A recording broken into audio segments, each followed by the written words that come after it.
Hi friends, இன்னும் ஒரு அட்டகாசமான கிளாசிக் ரெசிபி வீடியோட உங்கள் எல்லாரையும் நம்ம சேனலுக்கு நான் வெல்கம் பண்ணுறேன். இன்றைக்கி வந்து ஒரு கீரை யூஸ் பண்ணி ஒரு ஹெல்த்தியான ரெசிபி தான் நம்ம இன்றைக்கி பார்க்க போகிறோம். ரொம்பவே டிஃப்ரெண்ட்டாக இருக்கும் இதோட டேஸ்ட். நான் வந்து தண்டு கீரை யூஸ் பண்ணியிருக்கேன். எந்த கீரை வேணால் நீங்கள் இந்த டிஷ் பண்ணுறதுக்கு யூஸ் பண்ணலாம். வாங்க இப்போ எப்படி பண்ணுறதுங்கிறத சொல்கிறேன்.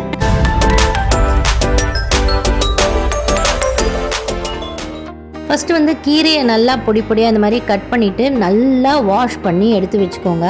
வாஷ் பண்ணதுக்கப்புறமா இதை ஒரு பாத்திரத்துக்கு மாற்றி நம்ம வந்து ப்ரெஷர் குக்கரில் 3 விசில் விட்டு இதை வேக வைக்க போகிறோம். கீரை கூட வந்து நம்ம என்னென்ன ஆட் பண்ண போகிறோம்னு பார்த்தீங்கன்னா 2-3 ஸ்பூன் வந்து பயத்தம்பருப்பு இது கூட சேர்த்துக்கோங்க. அதுக்கப்புறம் ஒரு அரை டீஸ்பூன் வந்து மஞ்சப்பொடி இது கூட சேர்த்து நல்லா கீரை முங்குற அளவுக்கு தண்ணி விட்டு ப்ரெஷர் குக்கரில் வச்சு வேக வச்சுருங்க. துவரம்பருப்பும் இந்த கூட்டு பண்ணுறதுக்கு நம்மளுக்கு தேவைப்படும். ஸோ இது கீரை கூடவே ஒரு 2 கப் துவரம்பருப்பு நீங்கள் வேக வச்சுக்கலாம். அப்படி இல்லைன்னா துவரம்பருப்பு வந்து நீங்கள் தனியாக கூட ப்ரெஷர் குக் பண்ணி எடுத்து வச்சுக்கலாம். இப்போ பார்த்தீங்கன்னா கீரை அடியில் வச்சுட்டு மேலே ஒரு 3 கப் அளவுக்கு துவரம்பருப்பு நான் இது கூடவே வேக வச்சு எடுத்துட்டேன். இது நல்லா வெந்து வரட்டும். அதுக்குள்ளே கீரைக்கு தேவையானதை ரோஸ்ட் பண்ணி அரைச்சி எடுத்து வச்சுக்கலாம். ஃபஸ்ட்டு வறுக்கிறதுக்கு வந்து அரை டீஸ்பூன் எண்ணெய் விட்டுக்கோங்க ஒரு சூடான கடாயில். அதுக்கப்புறம் 1 டேபிள் ஸ்பூன் வந்து உடச்ச உளுந்து சேர்த்துக்கோங்க. அதுக்கப்புறம் அரை டீஸ்பூன் மிளகு, அப்புறம் 2 சின்ன காஞ்ச மிளகாய், அதுக்கப்புறம் அரை டீஸ்பூன் வந்து தனியா, இது எல்லாத்தையும் சேர்த்து நல்லா வறுத்து எடுத்துக்கோங்க. உடச்ச உளுந்து இல்லைன்னா முழு உளுந்து கூட எடுத்துக்கலாம், கொஞ்சம் கம்மியாக சேர்த்துக்கோங்க, அவ்வளோதான். இது எல்லாத்தையும் ஓரளவுக்கு ரோஸ்ட் பண்ணி முடித்த உடனே கடைசியாக ஒரே ஒரு டேபிள் ஸ்பூன் வந்து சீரகம் சேர்த்துக்கோங்க. முன்னாடியே சீரகம் சேர்த்திங்கன்னு வச்சுக்கோங்க, ஒரு மாதிரி கசப்பு டேஸ்ட் நம்மளுக்கு வந்துடும். அதனால தான் கடைசியாக சேர்க்குறோம். சீரகம் சேர்த்த உடனே அடுப்பை உடனே ஆஃப் பண்ணிவிடுங்க.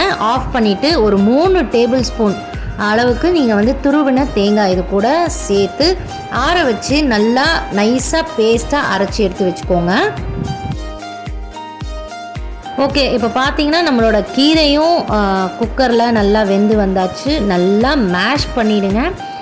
மேஷ் பண்ணிவிட்டு கூடவே நம்ம வேக வச்சோம் இல்லையா துவரம்பருப்பு, அதையும் 2 கரண்டி இந்த கீரையோடு சேர்த்து ஒரு கடாயில் மாற்றிக்கோங்க. மாற்றினதுக்கு அப்புறமா அடுப்பில் வச்சு அடுப்பை ஆன் பண்ணிவிட்டு இதுக்கு தேவையான அளவு உப்பு சேர்த்துக்கோங்க. நான் வந்து கல்லுப்பு சேர்த்துருக்கேன், நீங்கள் எவ்வளோ வேணுமோ பார்த்து சேர்த்துக்கோங்க.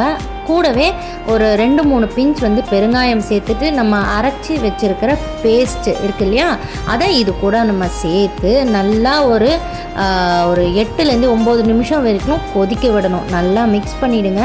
அதுக்கப்புறம் நல்லா இது கொதிக்கணும்.